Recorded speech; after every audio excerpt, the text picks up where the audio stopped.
அல்லேலூயா. So லாபமாய் தோன்றுகிறதை நஷ்டம் என்று விட்டேன், குப்பையாய் எண்ணுகிறேன் என்பதற்கு போன வாரம் ஒருத்தரை பத்தி நம்ம சிந்திச்சோம். யாரை பத்தி? லோத்துவையும் லோத்துவின் மனைவியையும் நோவா குடும்பத்தையும் சிந்தித்தோம். பயங்கரமான ஒரு அழிவு வரப்போகிறது. தாம் நேசிக்கிற பிள்ளைகளை அவர் பாதுகாக்க விரும்புகிறார். ஆமென், ஆமென். நோவின் குடும்பத்தை பாதுகாத்தாரா? பாதுகாத்தார். லோத்தின் குடும்பத்தை பாதுகாத்தாரா? ஆமா, லோத்துவின் மனைவியை தவிர. ஏன்னா அவ பின்னிட்டு பார்த்து உப்பு துணாய் மாறி போனாள். சோ போன வாரத்திலே இவங்க 2 சாட்சிகளை நாம் கவனித்தோம். இன்றைக்கு ஒரு சாட்சியை நாம் கவனிக்க போகிறோம். அல்லேலூயா. சந்தோஷமா இருக்கீங்களா? ஆமென். வசனத்தின் மேலே தாகமா இருக்கிறீர்களா? வசனத்தின் மேல் வாஞ்சையா இருக்கிறீர்களா? அல்லேலூயா. ஆமென். வசனம் தான் நமக்கு சோறு போடுது. வசனம் தான் நம்மளை பரலோகத்துக்கு கொண்டு போவோம். வசனம் தான் நம்மை சுத்திகரிக்கும். வசனம் தான் நம்மை ஆசீர்வதிக்கும். வசனம் தான் நமக்கு போஜனம். வசனம் தான் நமக்கு ஜீவ தண்ணீர். வசனம் தான் வானத்திலிருந்து இறங்கி வந்த மன்னா, அப்பம். சோ இதை புசிக்கிறவன் சாகாமல் என்றென்றைக்கு பிழைப்பான். அல்லேலூயா. ஆனா வசனத்திற்காக வருகிறவர்கள் மட்டும்தான் இதுவரை நினைச்சிருக்காங்க. அல்லேலூயா. ஆமென். ஏன்னா சத்தியத்தை அறிவிக்கிற சத்தியமங்களை. அல்லேலூயா. இப்போது கூட இந்த நாட்களிலே கர்த்தர் அந்த கிருபையை தேவன் தந்திருக்கிறார். என்ன வரம் தெரியுமா? வாசிக்க 1 கொரிந்தியர்ல 12ஆம் அதிகாரத்துல பாருங்க. 9 விதமான வரங்களை ஆண்டவர் ஊழியத்திற்காக தேவன் தந்திருக்கிறார். இந்த வரங்கள் எல்லாம் இந்த நாட்களில் செயல்பட வேண்டும். இந்த ராஜரிக குடும்பத்திலே செயல்பட வேண்டும். அதற்காக நீங்க ஜெபம் பண்ணிக்கணும். வாசிங்க. வரங்கள் gift of God. வரங்களில் வித்தியாசம் இருக்கிறது. தேவன் ஒருவரே, ஆவியானவர் ஒருவரே. ஊழியங்களிலே வித்தியாசங்கள் உண்டு. இதை மறந்துடக்கூடாது. கர்த்தர் பிரிந்திருக்கவில்லை, கர்த்தர் ஒருவரே. ஆமென், அல்லேலூயா. சோ கர்த்தர் ஒருவரே, ஆவியானவர் ஒருவரே. ஒரே தெய்வத்துக்கு தான் நம்ம ஊழியம் செய்கிறோம். ஆனால் ஒருவருக்கு ஒருவர் சண்டை போட்டுக் கொண்டிருக்கிறார்கள், சமாதானம் இல்லாமல் இருக்கிறார்கள். ஆக நாம் அறிந்து கொள்ள வேண்டிய சத்தியம் இதுதான். ஒரே ஆவியானவர், ஒரே கர்த்தர். ஊழியங்களில் வித்தியாசம் இருக்கிறது, ஆவியானவர் ஒருவரே. வரங்களில் வித்தியாசம் இருக்கிறது, ஆவியானவர் ஒருவரே. கிரியைகளிலே வித்தியாசம் உண்டு. அண்டர்லைன் பண்ணிக்கங்க. எல்லாருக்குள்ளும் எல்லாவற்றையும் தேவன் ஒருவரே என்பதை விசுவாசிக்காமல் ஆண்டவரை கூறு போட்டு துண்டு துண்டாக்கி, இது அந்த ஆண்டவர், இது இந்த ஆண்டவர், அது அந்த தெய்வம், இது இந்த தெய்வம், இது இவர் இப்படிப்பட்டவர், அவர் அப்படிப்பட்டவர், தெய்வத்தை கூறு போட்டுக்கொண்டு மனிதர்கள் வாழ்கிற வாழ்க்கை பார்க்கும்போது வேதனையா இருக்கு. ஆக தெய்வத்தை, இயேசுவை யாரும் கூறு போட முடியாது. அல்லேலூயா, அல்லேலூயா. போட்டாங்க. சிலுவையில இயேசுநாதர் தொங்கும் போது அவருடைய வஸ்திரத்தை பங்கிடுறதுக்கு முன்னால அவங்களுக்கு ஒரு யோசனை, அத டேரா பீச்சு என்ன செய்யலாம், எல்லாருக்கும் ஒரு துண்டு கொடுக்கலாம் அப்படின்னு பேசிக்கிட்டாங்க. ஆனா அதுக்கு ஆண்டவர் இடம் கொடுக்கல. என்ன செஞ்சாங்க? தங்களுக்குள்ளே சீட்டு போட்டாங்களாம். தங்களுக்குள்ளே, ஆமா, குலுக்கல் சீட்டு. கர்த்தர் நியாயம் இருக்கிற கர்த்தர். ஆமென், அல்லேலூயா. இயேசுவின் வஸ்திரத்தை என்ன செஞ்சாங்க? குலுக்கல் போட்டு கூறு போட்டுக்கிற மாதிரி இன்றைக்கு நிறைய ஊழியங்கள் அப்படி கூறுபட்டு ஆமா சீரழிந்து கொண்டிருக்கிறதை பார்த்து மனம் வேதனைப்படுகிறது, துக்கப்படுகிறது. அதற்காக நாம் ஜெபிக்க வேண்டியதா இருக்குது. அல்லேலூயா, அல்லேலூயா. ஆகவே நம்முடைய அழைப்பை நாம் அறிந்து கொள்ள வேண்டும். கிறிஸ்து இயேசுவினால் எதற்காக பிடிக்கப்பட்டோமோ இல்லையா? பிலிப்பியர் திருப்பிக்குங்க 3ஆம் அதிகாரத்துல 12வது வசனம். பிலிப்பியர் 3ஆம் அதிகாரம் 12வது வசனம். அடைந்தாயிற்று. இன்னைக்கு நிறைய ஊழியக்காரர்கள், நிறைய ஊழியங்கள் அப்படிதான் அந்த நினைப்புல தான் போகுது. என்ன நினைப்பு? நான் தான், எனக்கு தான் அந்த கிருபை, அவருக்கு இல்ல, அவங்களுக்கு இல்ல, நான் தான் நான் தான் நான் தான். அதாவது பவுல் எழுதுறாரு, நான் அடைந்து விட்டேன், முற்றிலும் தேறினவன் ஆகிவிட்டேன் என்று நான் என்னை நானே அப்படி நினைக்கிறத இல்ல. தற்பெருமை அல்ல, இங்கு தாழ்மை என்கிறதில்லை. என்னாமல் கிறிஸ்து இயேசுவினால். அது ரொம்ப கொஸ்டின் மார்க், அண்டர்லைன் பண்ணிக்கங்க. ஒவ்வொருவனும் காலையில எழும்போதே, தூக்கத்துல எழும்போதே இயேசுவினால் நான் எதற்காக பிடிக்கப்பட்டேனோ அதை பிடித்துக் கொள்ளும்படி ஆசையாய் தொடர்கிறேன். அல்லேலூயா. நமக்கு நிறைய ஆசைகள் இருக்குது. பிள்ளைகளை குறித்து நிறைய ஆசை இருக்கு இல்லையா? ஆமா. வருங்கால வாழ்க்கை குறித்து நிறைய ஆசைகள் இருக்குது இல்லையா? ஆமா. நம்முடைய எதிர்காலத்தை குறித்து நல்ல ஆசைகள் இருக்குது. பல பல பல விதமான ஆசைகள் இருக்கிறது. ஆனா எல்லா ஆசைகளிலும் மேலான ஒரு ஆசை என்ன? எதற்காக இயேசுவினால் பிடிக்கப்பட்டேனோ அதை பிடித்துக் கொள்ளும்படி ஆசை. அவளுக்கு எப்படிப்பட்ட ஆசை பார்த்தீங்களா? அல்லேலூயா. இதுக்கு நமக்கு ஒருவேளை அப்படிப்பட்ட ஆசை இல்லாமல் இருந்தால் இன்னைக்கு அந்த ஆசையை வரவேற்றுக் கொள்வோம். ஆமென். அல்லேலூயா. மற்ற ஆசைகளை எல்லாம் பின்னாலே தள்ளிவிட்டு இயேசுவை அறிகிற அறிவின் மேன்மைக்காக லாபமாய் தோன்றுகள் எல்லாம் விட்டுருவோம், குப்பையாய் எண்ணுவோம். ஆமென். அல்லேலூயா. யோபுவின் புஸ்தகத்தை நாம் திருப்பிக் கொள்ளலாம். யோபுவின் புஸ்தகம் 2ஆம் அதிகாரம் 4வது வசனம்.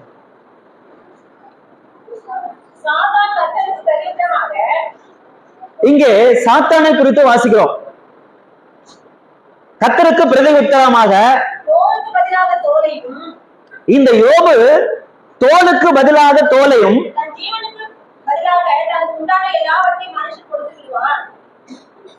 தன் ஜீவனுக்கு ஈடாக தனக்கு உண்டான எல்லாவற்றையும் கொடுத்து விடுவான். ஆனாலும் கையை நீட்டி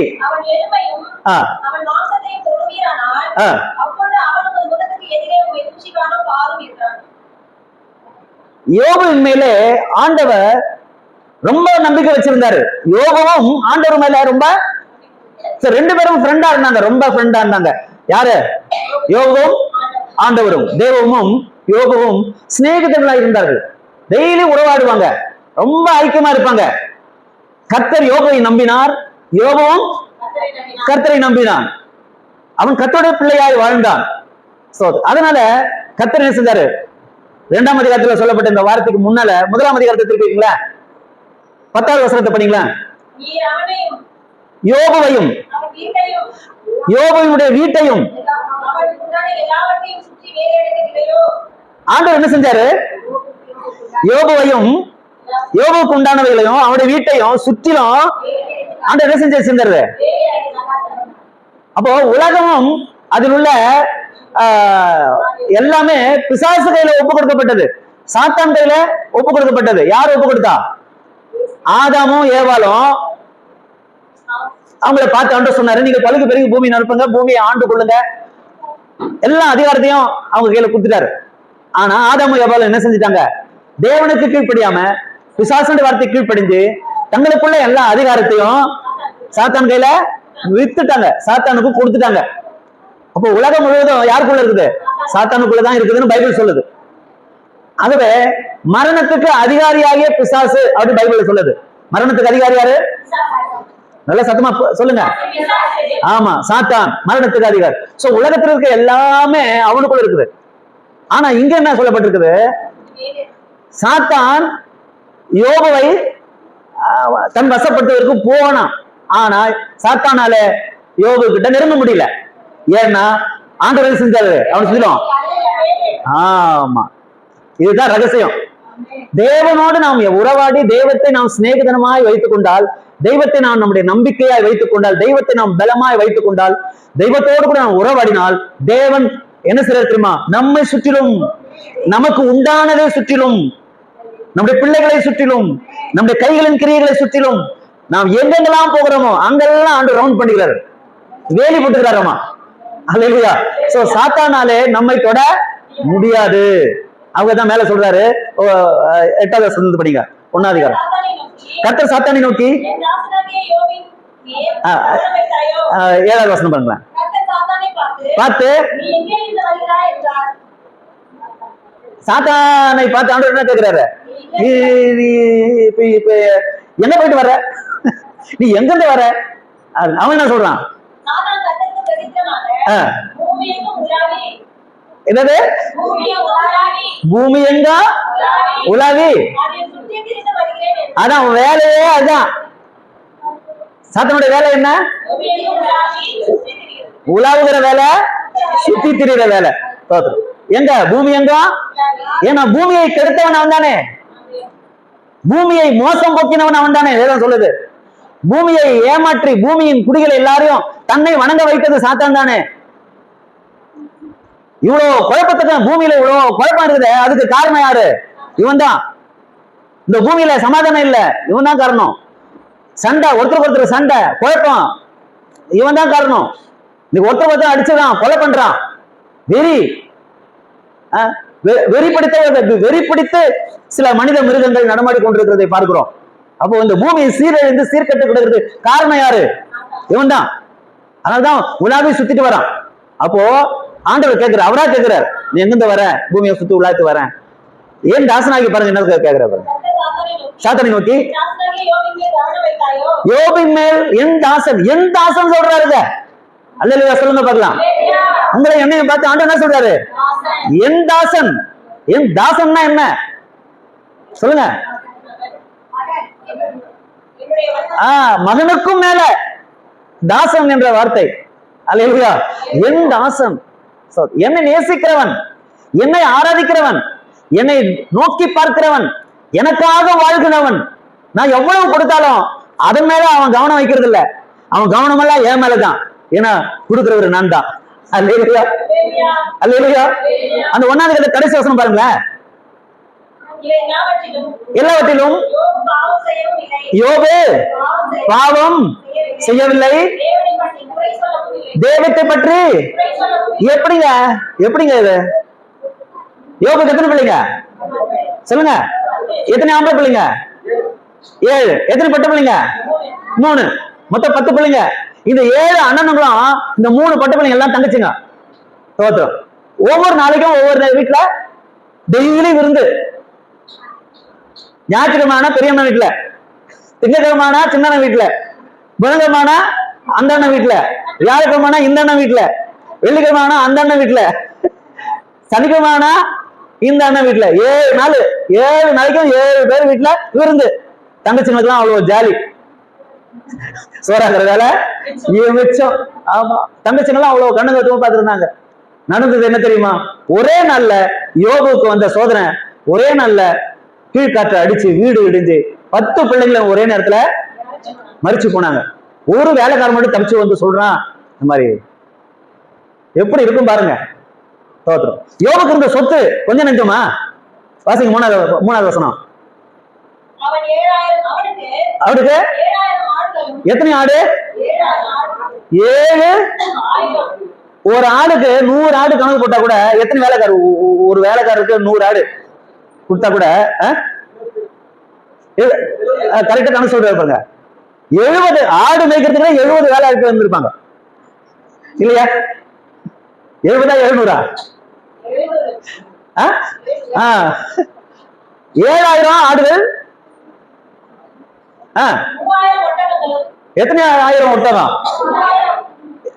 ஒரு ஒட்டகத்தை மேய்க்கிறது பெரிய விஷயம். ஒரு ஆளு ஒரு ஒட்டகத்தை மேய்க்கிறது.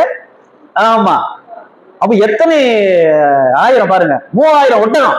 அவன் சாதாரண ஆளா சொல்லுங்க? கோடீஸ்வரன். ஆமா, 7000 ஆடுகள், 500 ஏர் மாடுகள். பாருங்க எவ்வளவு வேலைக்காரங்க வந்திருப்பாங்க. தோத்திரம். 500 கழுதைகள். எவ்வளவு பெரிய பணக்காரன். கீழ் திசை தேசத்துல தேவன் அவனை அப்படியே ஆசீர்வதிச்சு வச்சிருந்தார். பணக்காரன். நீங்க அந்த யோபு புத்தகத்தை நீங்க வீட்டுல மெதுவா அப்படியே படிச்சு பாருங்க. தேவ பிரசனத்துல படிச்சு பாருங்க. யோபனுடைய வாழ்க்கை அவ்வளவு லக்ஸரியஸா இருந்தது. ஒரு குறைவுமே அவனுக்கு இல்ல. சோத்திரம். அவ்வளவு வாய்ப்புகள், அவ்வளவு வசதிகள் இருந்தும் கூட அவனுடைய எண்ணங்கள் எல்லாம், நோக்கங்கள் எல்லாம் சொத்து சுதந்திரத்து மேல இல்ல, பிள்ளைகள் மேல இல்ல, ஆஸ்திகள் மேல இல்ல. அவருடைய நம்பிக்கை எல்லாம் கர்த்தர் பேரிலே இருந்தது. அதனாலதான் யோபுவை கர்த்தர் சோதிச்சாராம். அல்லேலூயா. பார்க்கலாம். ஆமா, என் பிள்ளை, என் சிநேகிதன் என் மேல எவ்வளவு நம்பிக்கை இருக்கிறான், வச்சிருக்கான் அப்படின்றத நம்ம டெஸ்ட் பண்ணலாம் அப்படின்னு சொல்லிட்டு ஆண்டவர் செஞ்சாரு. ஆமா, சோதிச்சாரு. ஏன்னா சோதனைக்காரன் போய் நின்று பர்மிஷன் கேட்கிறான். என்ன ஆண்டவரே, நீங்க அவனை ஆசீர்வதிச்சதும் இல்லாம வேலி போட்டு பாத்தீங்க, என்னால உள்ள போகவே முடியல, அதனால அவன் சொத்துக்கும் சுதந்திரத்துக்கும் ஆசாபாசங்களுக்கு தான் உங்க மேல நம்பிக்கை வச்சு உங்க புடிச்சுனுக்குறான். இப்ப மட்டும் ஒண்ணு இல்ல, அவனுக்கு உண்டானதெல்லாம் நீங்க டேக்கப் பண்ணிட்டீங்கன்னா போதும், அவன் உண்மை என்ன செஞ்சிருவான், தூசிப்பான், பாவம் செய்வான், வேணா பாத்துக்குங்க அப்படின்னு போய் என்ன செய்யறான், வம்புக்குன்னு பாவம் அவன் பாட்டுல ஜெபம் பண்ணின்னு அவன் பாட்டுல குடும்பத்தை நடத்துனுக்குறான். அதை பார்த்து இவனுக்கு பொறுக்கல. அல்லேலூயா, அல்லேலூயா. ஆமா, யாரும் கிடைக்கல அவனுக்கு, யோபு தான் கிடைச்சான். தோத்திரம். ஏன்னா அவனதான் ஆண்டு ஆசை வெளிப்பட்டு வச்சிருக்காருல்ல, அதனால ஆண்டோட போய் பர்மிஷன் கேட்கிறான்.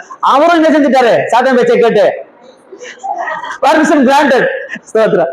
நீ வேணா அவனை போய் பார்த்து டெஸ்ட் பண்ணிக்கோ. ஸ்தோத்திரம். அல்லேலூயா, அல்லேலூயா. சில நேரத்துல நம்ம ஆண்டவரை எவ்வளவு கூட நேசிக்கிறோமோ அவ்வளவு கூட சோதனை ஆண்டவர் நம்மளை டெஸ்ட் பண்றாரு, பரிச்சை பாக்குறாரு. பரிச்சை நல்லது தானே, எங்க வருஷமெல்லாம் பிள்ளைங்க படிக்குது, பரிச்சைன்னு ஒண்ணு வைக்கிறாங்க, எந்த அளவுக்கு பிள்ளைங்க படிச்சுக்குது அப்படின்றத ஆமா தெரிஞ்சுக்கணுமா வேண்டாமா? அதுக்காக என்ன செய்யறோம், பரிச்சை உடனே பயந்து அழுது வீட்டுல உட்காந்துக்கோம் விடுறோமா? இல்ல, நீ பரிச்சை ஏது, நீ பரிச்சை படி, பரிச்சை பார்த்துல இருக்கு, படி படி படின்னு என்ன செய்யறோம், காப்பி போட்டு கொடுக்குறோம், திட்டுறோம், அடிக்கிறோம். ஆமா, டியூஷனுக்கு வேற. ஆமா, பணத்தை பணம் பார்க்காம செலவு பண்றோம் இல்லையா? எதுக்கு? பரீட்சையில பாஸ் பண்றதுக்கு. அல்லேலூயா, ஆமென். ஆனா ஆண்டவர் வந்து சில நேரத்துல நம்ம ஜெபத்தை கேட்கிற மாதிரி கேட்டு கேட்காத மாதிரி இருப்பாரு, ஏன்னா பரீட்சை பார்க்கிறாரு. அல்லேலூயா. அது நம்ம பரீட்சையில என்ன செய்யணும், பாஸ் பண்ணணும். ஆமென், அல்லேலூயா. ஆமா, ஞாயிற்றுக்கிழமை ஆனா பரீட்சை. ஸ்தோத்திரம். அல்லேலூயா. அன்னைக்குதான் விருந்தாளி வந்துருவாங்க. பரிசு அது பாக்க ஆராதனைக்கு போறாரா, விருந்தாளிகள் வச்சு கவனிக்கிறா வீட்டுல. பாருங்க, அம்மா மழை வந்துட்டான், பரிச்சை, அதுல அம்மா பாஸ் பண்ணிட்டாங்க, கருமை தட்டி கத்திரமா. அல்லேலூயா, அல்லேலூயா. வசனத்தின் மேலே வாஞ்சை, ஆசை, அவங்க ஆண்டவரை நேசிக்கிறாங்க. இப்படிதான் நம்மள காட்டணும். ஆமென், அல்லேலூயா, அல்லேலூயா. ஆமா, ஒருத்த ஓடி வரான், ஐயா விஷயம் தெரியுமா என்னாச்சு? ஆமா, சப்பையர்கள்னா திருடர்கள், கொள்ளாடிக்கிறவனுங்க வந்து நம்ம ஆடு, நம்ம ஒட்டகங்கள், நம்முடைய எருதுகள், கழுதுகள் எல்லாத்தையும் என்ன செஞ்சாங்க, வெட்டி போட்டுட்டு ஓடின்னு போயிட்டாங்க. அடுத்தடுத்த இப்பதான் வந்து ஒருத்தன் சொல்லிட்டு போறான், அடுத்த நியூஸ் வருது. இந்த மாதிரி நியூஸ் எப்படி இருக்கும் பாத்துங்க. தோத்திரம். 7000 ஒட்டகம், சரி 3000 ஒட்டகம், 500 ஏர்மாடுங்க, 500 கழுதைங்க, எல்லாத்தையும் ஓட்டின்னு போயிட்டான். அவன் சொல்லி முடிச்சானே இல்லையோ, ஒருத்தன் ஓடியாரான். வானத்திலிருந்து நெருப்பு வந்து மாடுங்க எல்லாத்தையும் எரிச்சு போட்டு செய்யா. அப்ப யோபு என்ன செய்யறாரு தெரியுமா, எழுந்து ரெட் உடுத்திட்டு மொட்டை அடிச்சுட்டு சொல்றாரு, என் தாய் வயிற்றுல இருந்து ஒண்ணு நான் எத்தனை வரல, போகும்போது வரும்போது 0ல தான் வந்தேன், போகும்போது 0ல தான் போறேன். தோத்திரம். அல்லேலூயா. கர்த்தர் கொடுத்தார், கர்த்தர் எடுத்துக்கொண்டார், கர்த்தர் நாமத்துக்கு தோத்திரம். நம்ம சொல்லுவோமா, சிஸ்டர் ஏன் இன்னைக்கு ஆராதனைக்கு வரல? தோத்திரம். ஆமா, போங்க சார். தோத்திரம். என்னதான் விசுவாசமா இருந்தாலும் சோதனை தான் அதிகமா தாங்க முடியாத. ஆமா, ஆண்டவராவது இல்லையா, ஆண்டவராவது ஜபமாவது இதாவது. ஆமா ஆமா, சோர்வின் மிகுதினாலே முறுமுறுக்கிறது, ஆண்டவரை குறை சொல்றது, தன் வாயினாலே ஆண்டவரை அவன் தூசிக்கல, அதுக்கு பதிலா அவன் மகிமைப்படுத்துறான். அல்லேலூயா. ஏன்னா 10 பிள்ளைங்க ஒரே நேரத்தில் செத்து போச்சுங்க, சொத்து சுகமா ஒரே நேரத்தில் போச்சுங்க. கத்தர் கொடுத்தாரு, கத்தர் எடுத்துக்கிட்டாரு. என்ன நானா சம்பாதிச்சேன் அது எந்தா இல்ல, கத்தர் கொடுத்தாரு, கத்தர் எடுத்துக்கிட்டாரு. கத்தர் நாமத்துக்கு சோத்திரம். அவன் விசுவாசம் பாருங்க. அல்லேலூயா. அதுதான் சொல்லுங்க, நஷ்டம் என்று விட்டேன், குப்பையாய் எண்ணுகிறேன். இந்த மெச்சூரிட்டி எப்ப வரும் நமக்கு, இந்த மனப்பக்குவம் எப்ப வரும்? அல்லேலூயா.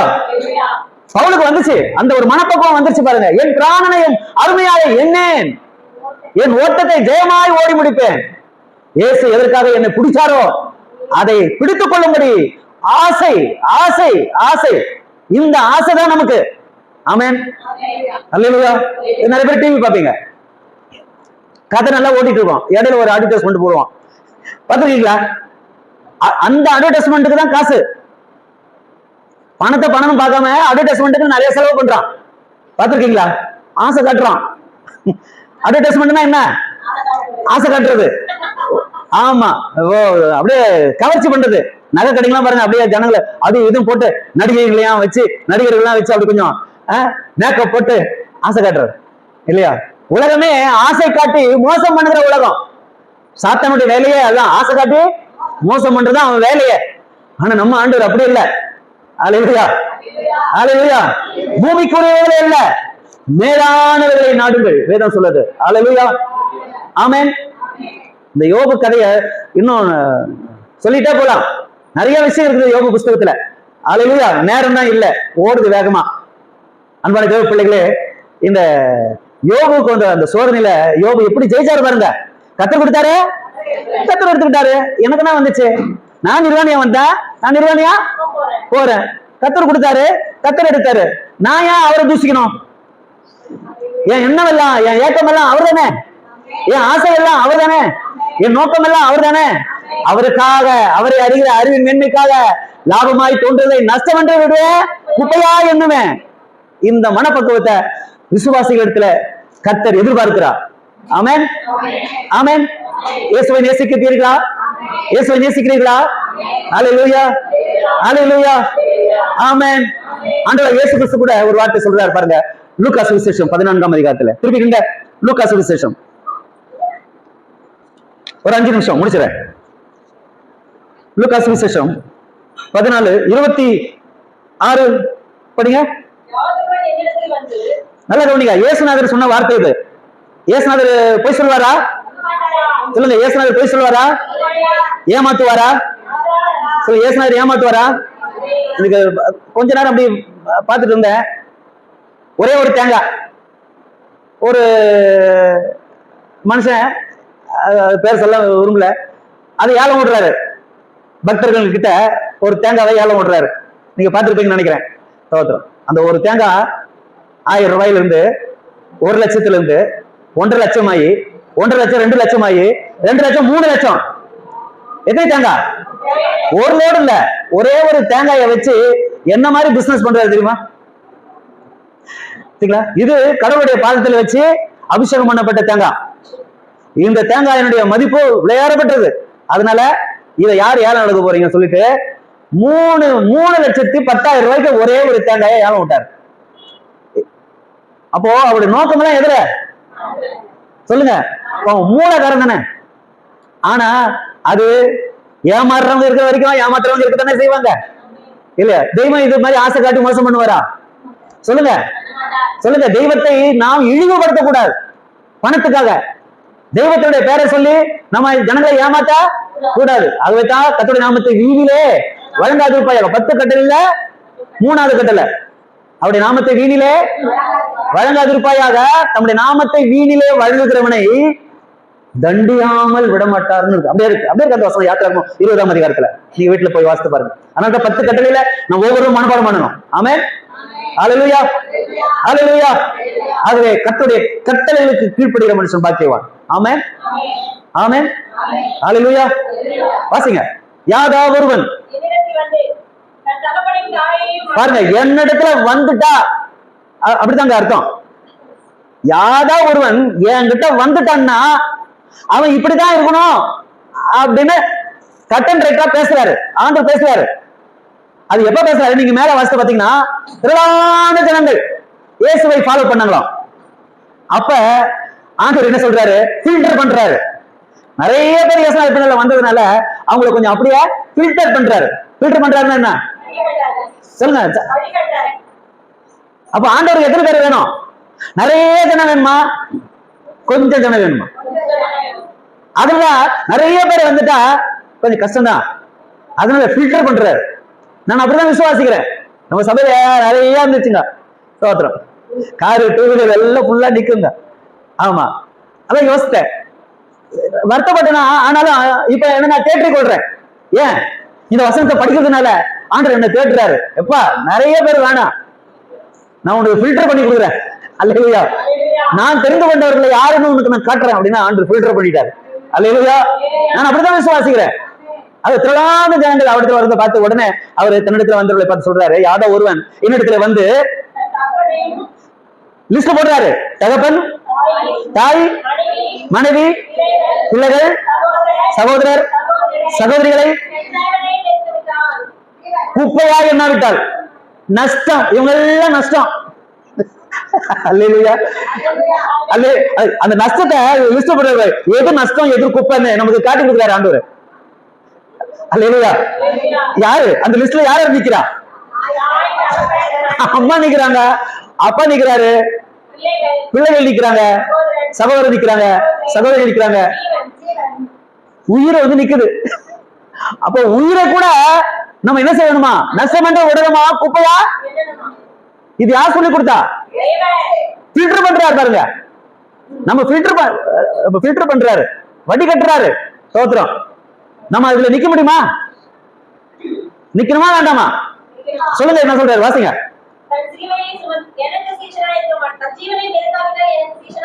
வெறுக்காவிட்டால் அப்படின்னா என்ன அர்த்தம்? நஷ்டம் என்று விடாவிட்டால், குப்பையாய் எண்ணாவிட்டால், என் நிமித்தம், அல்லேலூயா, கிறிஸ்துவின் நிமித்தம். சொல்லுங்க பக்கத்துல எல்லாரும் வாய் திறந்து. கிறிஸ்துவின் நிமித்தம், அவரை அறிகிற அறிவின் மேன்மை நிமித்தம் வெறுக்காவிட்டால், இல்லையா, லாபமாய் தோன்றுகளே. ஆமா, நம்ம எப்படி இருக்கணும் பாருங்க. அப்ப இந்த ராஜரீக குடும்பம் நாளுக்கு வளரணும். வளரணுமா வேண்டாமா? எப்படி வளரணும்? ஜனபெருக்கத்துல வளர வேண்டாம், விசுவாசத்திலே வளர வேணும், சத்தியத்திலே வளர வேணும். இதுதான் வளர்ச்சி. அல்லேலூயா. ஆண்டவர் நம்மை வளர விரும்புகிறார், பக்குவப்படுத்த விரும்புகிறார். நம்முடைய விசுவாசத்திலே நாம் பற்றி எரிய விரும்புகிறார். அக்னியை போட வந்தேன், அது இப்பொழுதே பற்றி எரிய விரும்புகிறேன் இயேசு சொன்னார் இல்லையா? அல்லேலூயா. சோ நம்ம ஒவ்வொருவரையும் ஆண்டவர் அக்னியாய் பற்றி எரிய விரும்புகிறார். அல்லேலூயா. ஒன்று அனலாயிரு, இல்லாவிட்ட குளிராயிரு. வெகு வெறுப்பா இருக்க வேணும். புகைதான் வரும் நிறைய. அல்லேலூயா. பாத்தீங்களா? அடுப்பு சில நேரத்துல நல்ல தகதகன்னு எரியும் இல்லையா? சில நேரத்துல அமைஞ்சிரும். எரியவும் எரியாம எரியா மாதிரி இல்லையா? ஆமா, இருந்துச்சுன்னா என்ன வரும்? ஆமா, புகை வரும். ஸ்தோத்திரம். நம்ம நிக்க முடியாது. அல்லேலூயா. விசுவாசிகள் அனலாய் இருக்க வேண்டும் என்று தேவன் விரும்புகிறார். ஆமென். அனலான விசுவாசிகள் தானே? அல்லேலூயா. ஆவியிலே அனலாயிருங்கள், கர்த்தருக்கு ஊழியம் செய்யுங்கள். இல்லையா? வேகமா சொல்ற ரோமர் 12 இல்லையா? நீங்க வாசிக்கணும், வாசிக்கணும், சுவாசிக்கணும். அல்லேலூயா. நமக்கு எத்தனை பேர் பார்த்தீங்களா? அல்லேலூயா. விசுவாசிக்கிறவர்கள், ஆமென். வேதம் வாசிக்கிறவர்கள், வாசிக்காம இருக்க கூடாது. சுவாசிக்கிறவர்கள், சுவாசிக்கிறவர்னா ஜெபிக்கிறவர்கள் அர்த்தம். அல்லேலூயா. வாக்கு கடங்காத பெருமூச்சுகளோடு வேண்டுதல் செய்கிறவர்கள் நாம். ஆமென். அதிலேயே அடங்கி போது பாருங்க. விசுவாசிகள்னா சாதாரணம் கிடையாது. கர்த்தருக்கு ஸ்தோத்திரம். சாதா தசை பெசல் தசைன்ற மாதிரி நம்மளாம் அனலா இருக்க வேணும். ஆமென். ஜீவனையும் வெறுக்காவிட்டால் எனக்கு சீசனாக கிறிஸ்தவர்களா இருக்கலாம், சீசனா இருக்க முடியாது. இப்ப நம்ம கிறிஸ்தவர்களா சீசர்களா? நீங்க சொல்ல மாட்டேங்கிறீங்க. சரவணன் பத்தி சொல்லுங்க, நீங்க சீசர்களா கிறிஸ்தவரா? சரி, சீசர்கள். அல்லேலூயா. அல்லேலூயா. என் பிள்ளை நல்லா கஷ்டமான வேலை செஞ்சுட்டு வந்து கொஞ்சம் நித்திரையா இருக்காரு, தூங்குறாரு, பரவாயில்ல. அவருக்காக நம்ம ஜெபம் பண்ணணும். ஆமென். அல்லேலூயா. அல்லேலூயா. அடுத்து என்ன சொல்றாரு? தன் சிலுவையை எடுத்துக்கொண்டு, தன் சிலுவையை, கிறிஸ்தவ வாழ்க்கைன்றது சிலுவை சுமக்கணும். இது சுகமான சுமை. சிலுவை என்பது என்ன சொல்லுங்க? சுகமான, எல்லாம் சொல்லுங்க, சுகமான சுமை. அல்லேலூயா. அப்ப சிலுவை என்பது என்ன சொல்லுங்க? சுகமான, யாருக்காக? அவரை அறிகிற அறிவின் சுகமான சுமைதான் இந்த சிலுவை. இந்த சிலுவையை ஆண்டவர் வெறுக்க சொல்லல, சுமக்க சொல்றாரு. மத்தேயு 11:29 படிங்க. மத்தேயு 11:29. நான் சாந்தமும் மனத்தாழ்மையுமாய் இருக்கிறேன், என் நுகத்தை, நுகம் தான் சிலுவை, நுகத்தை உங்களிடம் ஏற்றுக்கொண்டு ஏங்கிட்ட யார் இடத்துல கத்துக்கணும்? நீங்க யார்கிட்ட கத்துட்டு இருக்கீங்க? அல்லேலூயா. அந்த சுகமான சுமையை சுமக்கிறதுக்கு இயேசு கிட்ட கத்துக்கணுமா? அல்லேலூயா. அதுவும் என்னத்தை கத்துக்கணுமா? சாந்தத்தையும். ரெண்டும் இல்லைன்னா சிலுவையை சுமக்க முடியாது. அல்லேலூயா. சிலுவையை சுமக்கணும்னா என்ன வேணும்? சாந்தம் வேணும், மனத்தாழ்மை வேணும். ஆமென். அல்லேலூயா. இந்த ரெண்டு இருந்தாதான் சிலுவையை ஏத்துக்க முடியும். அதனாலதான் சிலுவை அந்த வசனத்தை படிச்சிருங்க. இல்ல என்னதான் மெதுவாயும். அப்ப மெதுவா இருக்குது, லகுவா இருக்குதுன்னா என்ன அர்த்தம்? சுகமான சுமை. அல்லேலூயா. அல்லேலூயா. ஈஸியா சுமக்கலாம். தோத்திரம் எதுவா இருந்தாலும். ஏன்? சாந்தமும் மனத்தாழ்மையும் இருக்கிறதுனால நமக்கு இந்த கிறிஸ்தவ வாழ்க்கை, சீஷருடைய வாழ்க்கை பெருசா பெரிய கஷ்டமா தோணவே மிகவும் ஈஸியா இருக்கும். ஆமென். அல்லேலூயா. அந்த சிலுவையை சுமந்து கொண்டு எனக்கு பின் வராதவன், எனக்கு பின்னாலே வராதவன் என்னை, அப்படின்னா இயேசுவையே நமது முன்மாதிரியாய், இயேசுவையே நமது தலைவனாய், இயேசுவையே நமது எஜமானனாய், இயேசுவையே நமது ராஜாவாய், இயேசுவையே நமது தெய்வமாய், இயேசுவையே தன்னுடைய ஜீவனா, இயேசுவையே தனது எல்லா சொத்தும் சுதந்திரமா, இயேசுவுக்காகவே வாழ்கிற வாழ்க்கை தான் ஒரு மென்மையான வாழ்க்கை. அல்லேலூயா. அல்லேலூயா. கருமை தட்டி கர்த்தரை மகிமைப்படுத்தலாமா? அல்லேலூயா. ஆமென். அப்படி எழுந்து நிற்போமா? கண்களை மூடி. இயேசுவுக்காக, இயேசுவை அறிகிற அறிவின் மேன்மைக்காக